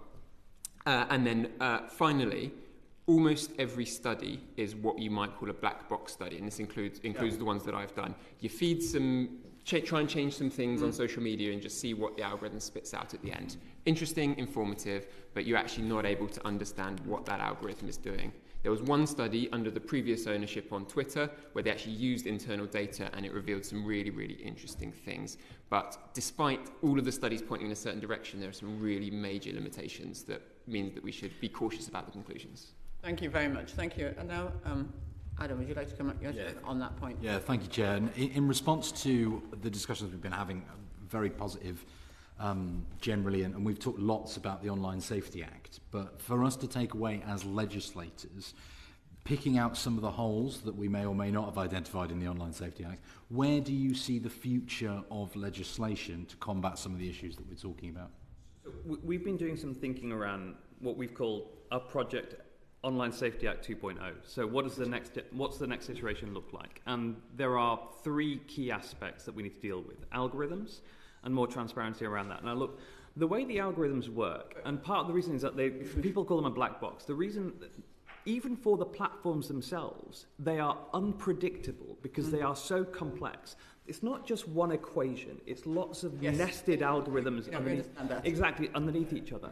So when Meta, for example, studied QAnon and how someone could be radicalized into QAnon, they had to simulate, they created a profile for someone called Carol, and they then worked out how many steps it took for her to be radicalized. It took a week before her page was full of stuff that they said themselves broke their own rules. This was revealed by Frances Haugen. Sorry, could we answer the question? AI is the second part, and AI and having more clarity on and having more rules around that, and then finally on the advertising as well. If you did those three aspects and enhance the current transparency regime, the statutory data access pathways for researchers and for organisations like ourselves, I think those are things that are obvious right now and that absolutely, with alacrity, need to be fixed. Great, thank you. Would you add to that anything? Just very quick. Briefly, and Mariana, yes. Yeah, it won't surprise you to learn that I'm also in favour of researcher access to data. It's what we do. But the future of legislation is first and foremost finding ways to enforce the legislation that exists. It's one thing for, countries around the world are passing these kind of Online Safety Act type things. If they end up being toothless, it's not going to matter. And then in response to the earlier question, if America doesn't pull their finger out, are we doomed? Yes, if the legislation that is being passed around the world does not end up having teeth, we will be doomed. But these test cases... question, but we are running out of time. We have a number of questions to come. Mariana, is there anything that you would like to add? And just very quickly, I mean, I think a lot has been said already, but just I think a couple of things that we haven't mentioned that I think are worth thinking about in terms of where we go in online safety. Something I spend quite a lot of time talking and thinking about is also social media literacy, and thinking about, for me, this keeps coming back to the algorithms, as I've been saying, and a lot of the solutions or ideas that are discussed sometimes feel like they're sort of band-aids on a gaping wound. And I think a lot of this is about obviously about accountability for the social media companies and feeling as though we can ask them difficult questions and they can answer those difficult questions, certainly as journalists, but also feeling like the public are equipped to, with the absence of that, equipped to deal with the kinds of content they're being pushed and recommended. And I hope in some way some of the work I do sort of functions a little bit like social media literacy, but I think that's something that's really valuable for politicians to be thinking about, because it's one of the best ways of guarding against some of the harms we've been discussing. Yes, thank you for that. And we were aware that after the terrible killings in Southport, it was, I think, Twitter or X was recommending the false name of the supposed assailant. So it was trending, so it was actually being recommended to all ex-users. In the light of your answer to that last question, the important question on future legislation, I just want to raise and you touched on it briefly, Imran, but the issue of generative AI affecting the production and spread of misleading and harmful content online. And here I'm thinking such as Google search, responding with discredited racial ethnic theories when asked about the IQ of different countries. I'm also thinking of what the BBC, is it Apple, who was responding or trying to synthesize BBC headlines in a way which led to misinformation. So would you add, in terms of future legislation, would you add any other additional points to address specifically generative AI? So, I mean, generative AI is... Just the core problem is, with all of this, is the friction and the speed and the cost of producing and distributing disinformation. So social media reduces the cost for every marginal user and every marginal message. It reduces the cost to zero of spreading disinformation. The current cost of spreading disinformation on social media is the production side. Generative AI reduces the marginal cost of producing every new message to zero. A very, very basic script that you could write for producing disinformation is to get generative AI to produce 1,000 different iterations of a message to disinform people, to put that on social media, see the engagement levels, and use that data to feed back to continue to refine through the generative AI algorithm the disinformation itself. So you have sort of a perpetually improving disinformation machine. Should we be dealing with that? Clearly, having just described that we are essentially in the thermonuclear age of disinformation, it is time that we have something in place with generative AI. And the two problems there are guardrails in terms of what they output and curation of what's input into those models. Unless there is more clarity, again, transparency helps it. Transparency on how they curate the content they put in, and transparency on the guardrails that they have on what is outputted allows for a rich and informed dialogue with civil society and lawmakers on how those platforms should be designed and what the limits on them should be. One very good example I can give you is the study that we did on generative AI and eating disorders. We asked a bunch of generative AI platforms that we were a young girl, we want to know how we can lose weight. One of the platforms said, why don't you try heroin? Another said, why don't you try ingesting a tapeworm egg? Another one said, wrote us a plan for an 800 calorie a day diet, which will kill someone over a period of time. Thank you. Thank you. Joe? Yeah, so, look, I'm a terrorism extremism researcher first and foremost, and when we look at these kind of bad actors operating in this space, they are clearly all starting to adopt generative AI. Now, some of the biggest concerns are perhaps not the best founded. There were these concerns of jihadists resurrecting bin Laden to try and radicalize people. That's not, and you see headlines and things like that. That is not the concern here. What it is exactly as Imran suggests, is the ability to do things at a much, much greater pace. So when you've got, for example, transnational terrorist organizations, the ability to translate your propaganda into 24 different languages in a matter of seconds does provide opportunities that you wouldn't necessarily have had before. The creation of deepfakes is something we are seeing as well, specifically from a terrorism extremism perspective. And that's something which will need to be dealt with. One thing I would suggest is the guardrails are currently all operated under a self-regulatory method. Right. We trust ChatGPT, and it has got better at stopping going from bad places. But as a citizen, I want a government to have signed off and they be conforming to a regulatory scheme. Okay, that's very good. Mariana, would you add anything? Yes, I think it's interesting kind of thinking about the arc to what was just being said there about generative AI and the kind of real fears people had about the impact it could have on the spread of disinformation and actually how that's panned out. Most of the cases and examples that I investigated over the past year that involved particularly sort of deep-faked images or audio being created, they were only effective because this kind of content was recommended by the algorithms to a widespread audience. To the question before about the sort of distortion of perspective, that people were primed and ready to see this kind of content and it perhaps confirmed their biases. So I looked at AI-generated images, for example, of Donald Trump alongside black voters created by his supporters, which when I spoke to them, some voters who'd seen this kind of content, was effective only when it seemed to play into their existing biases and they were being pushed it, and then they believed it to be real and to confirm their perception of the individual. But the most worrying examples that I've seen involve, there was a clip I investigated of London Mayor Sadiq Khan making comments that he'd ever made about a pro-Palestinian march being moved to accommodate Armistice Day celebration. And that was effective because it was recommended and pushed and spread in places where people were primed to believe it, and it played into their existing perceptions. And it had a real world consequence. It appeared to exacerbate tensions offline. So I think that this is just another thing that's been flung into what, as we've already discussed, is a pretty complicated and messy social media ecosystem. Great. Thank you. Thank you. I think there's some lessons for all, important suggestions for us, for the committee to look at when it comes to generative AI specifically.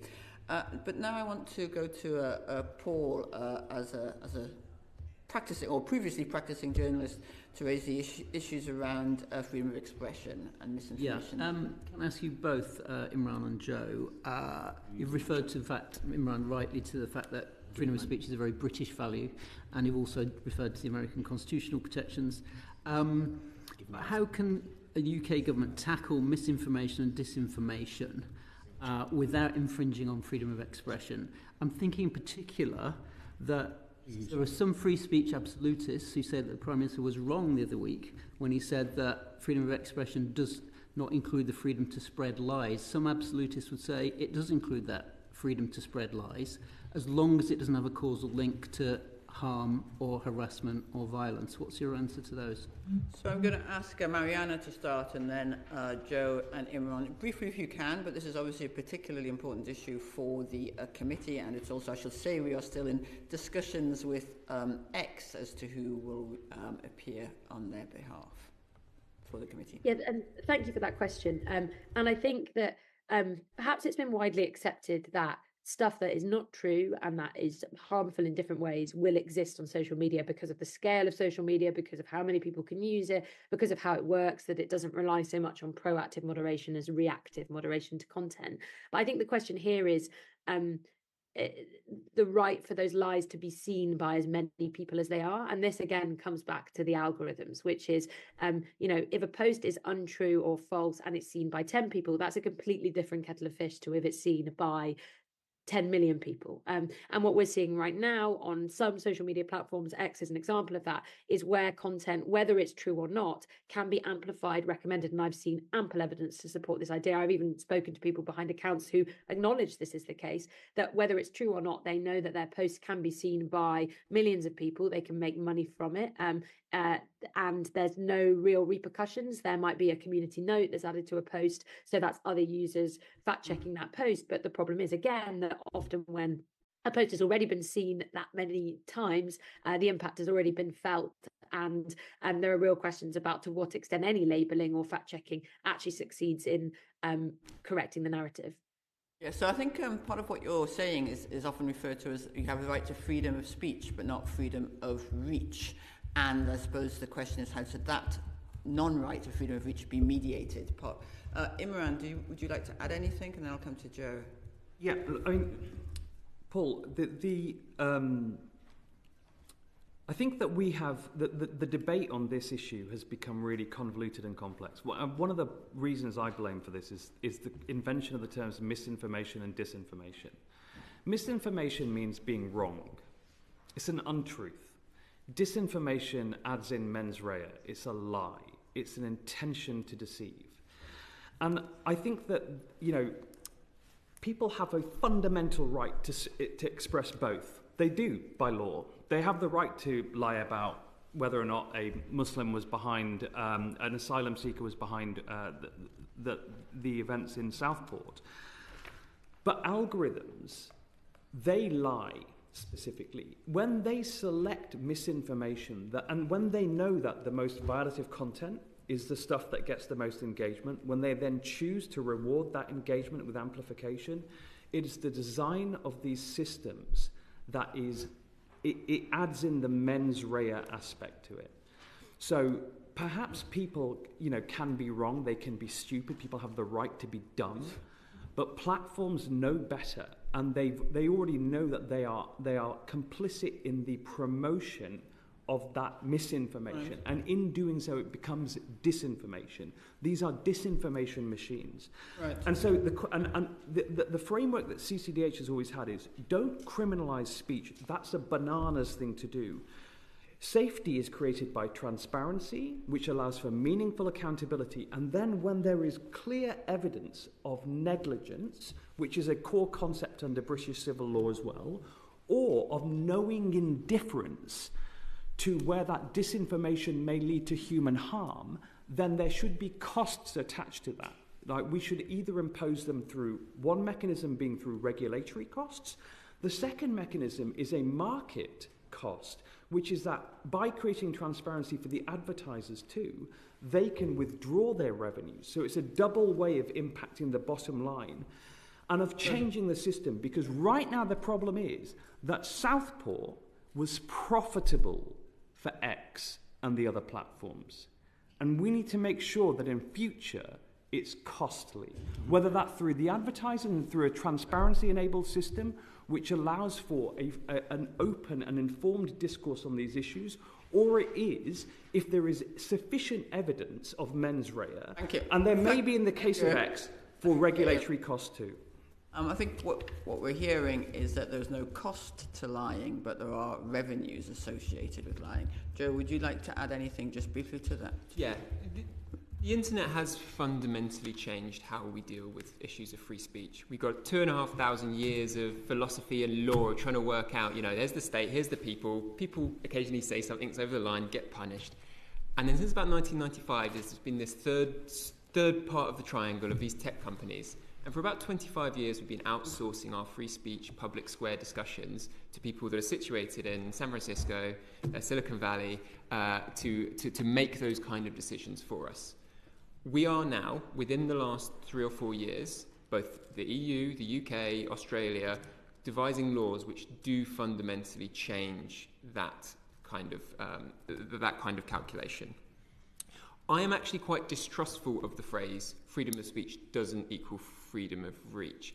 I think actually it is a healthy sign of a functioning democracy, not only that all views are heard and there is some kind of equality in the way that different views are heard, but actually there should be some instances in which certain kinds of fringe views are actively promoted in some way. So if you think about, for example, the BBC, they will always do their best to try and get a range of different types of views on any one issue. So that, and I think that same sort of principle can extend to algorithms. I actually think that we've got a common law system which deals with these sorts of things quite well.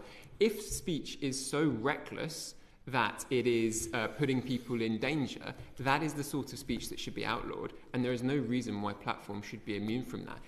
It is the adage, the century-old adage of falsely shouting fire in a crowded theatre. Yeah. There is so much speech that took place and that people have been sentenced for around the riots that was exactly that. So it is in some way just about enforcing the long-standing laws that have been built up over several hundreds of years. Finding new ways to add that. Very briefly. Very brief final one to Mariana. We're talking a lot about the business models and about the algorithms and the computerization of this process. But what about the human element? In other words, the Facebook community groups. There are many, many tens of thousands of them in every town and city up and down Britain.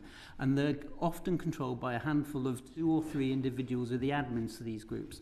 Yeah. What is the role that they should have in any kind of regulation or legislation? Or what threat have you seen of how they filter these messages rather than just the algorithm? Yeah, I think you're right. So obviously people can be kind of recommended specific groups that might be relevant to them. Particularly, like you say, sort of local groups or places where they might actually know some of the people involved. And I think the risk posed by those groups, there can be a really positive community resource in lots of ways, but the risk posed by them, and this extends beyond any one particular social media platform, anywhere where you can join a large channel or group where you might have stuff in common with people, you might share either views or a local area. It all comes back to this question of trust, and the risk that they pose is that you're more inclined to trust people either that you know or you feel are perhaps more similar to you, or people that you agree with. And so they create an environment in which, and we've seen this particularly around, I spent quite a lot of time looking into frenzies that occur on social media around disappearances, or when something bad happens, when a family is often affected by, particularly when there's a disappearance or there aren't answers. And you find that this kind of new genre of sleuth online sort of detective gets involved. That's happened not just in groups across the board, people making videos, their own kinds of content, but people particularly in these kinds of environments, feel as though they can put forward ideas, and that's often, that's again their kind of right to freedom of expression, put forward ideas, but actually that end up not being true and can actually cause harm to the people who are often experiencing something really terrible. And so I think that whenever you're thinking about all of the different social media platforms and the kinds of content on them and the spaces that exist, it's really important to understand how each of them kind of function and how each of them permit the proliferation of stuff that might not be true or might be harmful or unhelpful. And I think groups definitely sort of fall into that category, particularly ones that are harder to enter and are closed or private in some way. Thank you very much, Mariana. And we are actually past time, but I do just want to give each of you opportunity to tell the committee, and it should be like, there should be a maximum of 5 words each, if you like, which organisations, which bodies do you think the committee should be holding accountable for the spread of misinformation? Identify government organisations, private sector organisations, community organisations or groups, but if you could tell the committee who you think we should be holding accountable.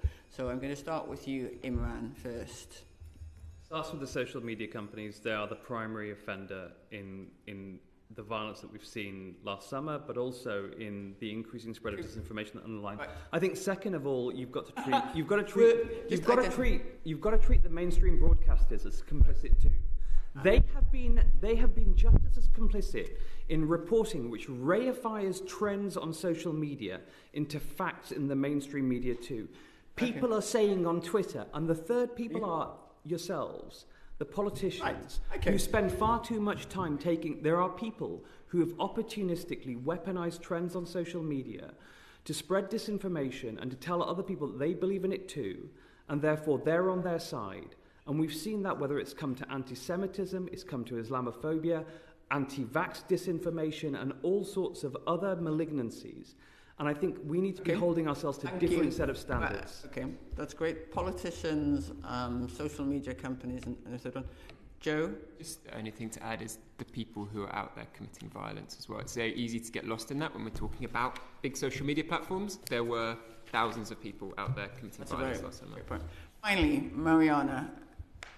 I would say that it's really important to be able to hold the social media companies accountable for the way that these algorithms and systems work. I think it's really important to hold the people who are spreading this kind of content, pushing it, promoting it, accountable, but it's also important to understand why this is happening. And I think that approach is something that I really favour. I think it's important to ask questions of politicians and everyone else who has a part to play in this. And I guess my final plea to you would just be that, as someone who spends a lot of time meeting the real people who are affected by this stuff, whether it's that they believe it or harmed by it, families affected, communities affected, they often feel like they're becoming ping pong balls in a bit of a sort of political game, really, whether it's the debate about freedom of expression or everything else. And my just one thing that I think is important is to kind of stick up for them and to say that they don't feel like anybody is listening to them, particularly not the social media companies. And so it would be good if someone did listen to them.